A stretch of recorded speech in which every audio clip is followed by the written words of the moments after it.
Thank you very much for the floor, Mr. Speaker, ladies and gentlemen of this august House.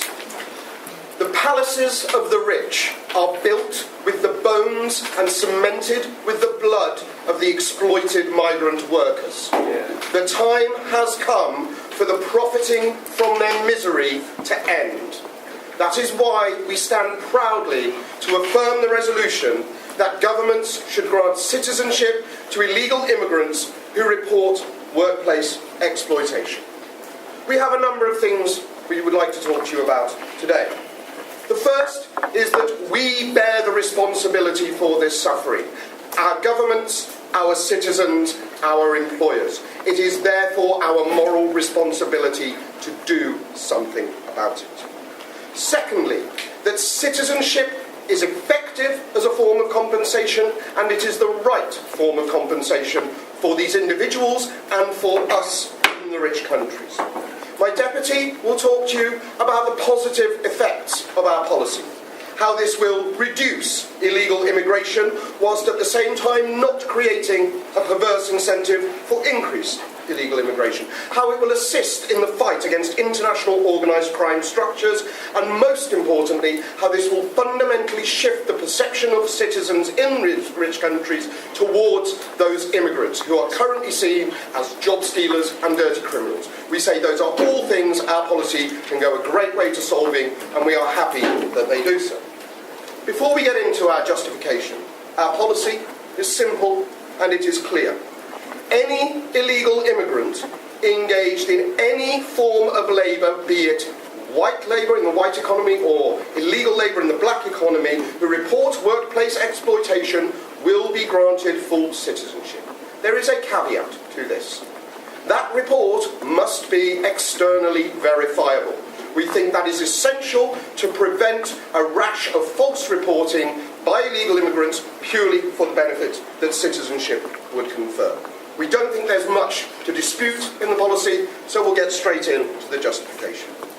It is our fault that this occurs.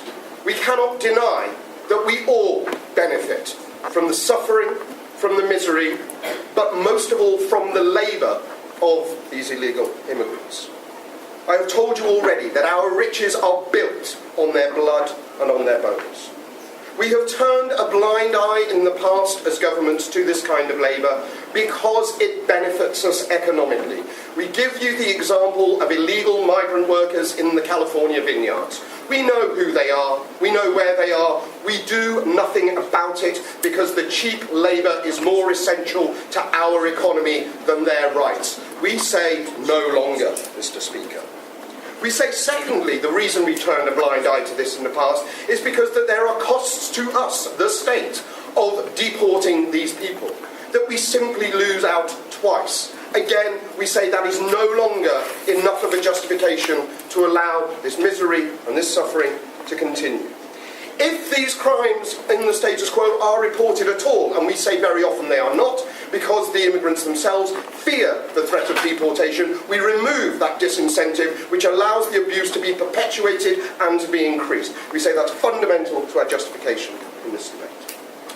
We say that everybody who is a citizen of those economies therefore benefits in some way from the existence of illegal migrant labour, whether that be cheap goods produced in sweatshops, whether it be lower costs for your Californian Pinot Noir from the Napa Valley.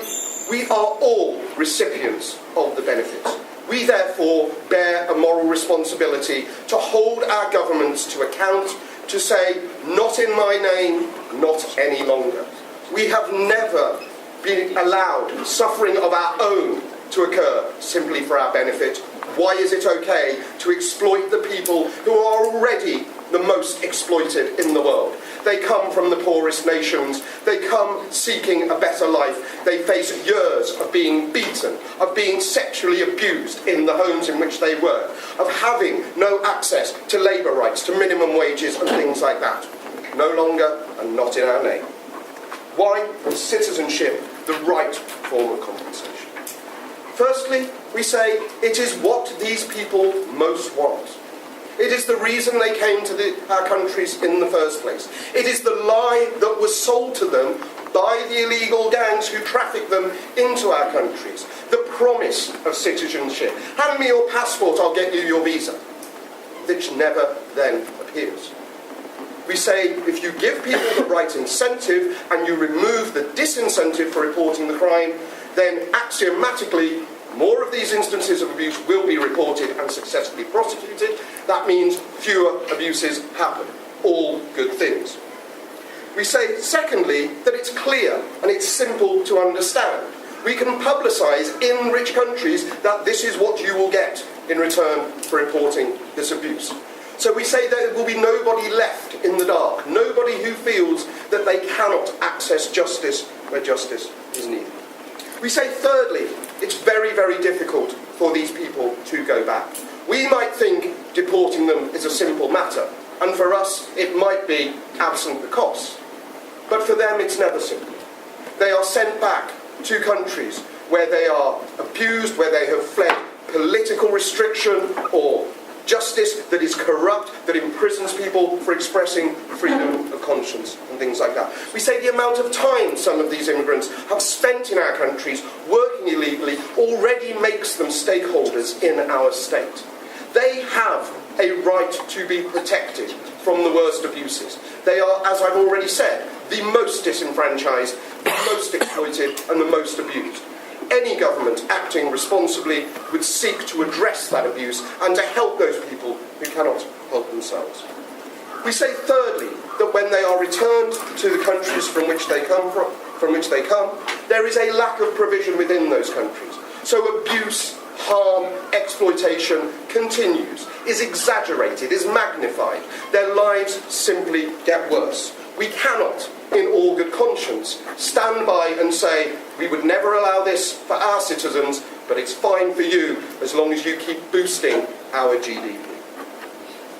Mr. Speaker, we've told you that we have a very simple and clear policy. We have told you that we bear, as states, as governments and as citizens of those states, the moral responsibility for the exploitation and the abuse that occurs. We've told you that we have ignored this problem on our own doorstep, that we know where these people are being exploited and abused, and we have chosen in the past to do nothing simply for our own economic benefit. We have told you that that is no longer tenable, that it is immoral to do so, and that it must end now. We've told you also that this is the right way to compensate these people for the abuse they have suffered and to incentivise reporting of these abuses where they occur. My partner is going to go on, talk about the benefits to our societies, to the individuals involved, to the wider stakeholders. But for now, ladies and gentlemen, Mr. Speaker, I've never been prouder to stand in opposition.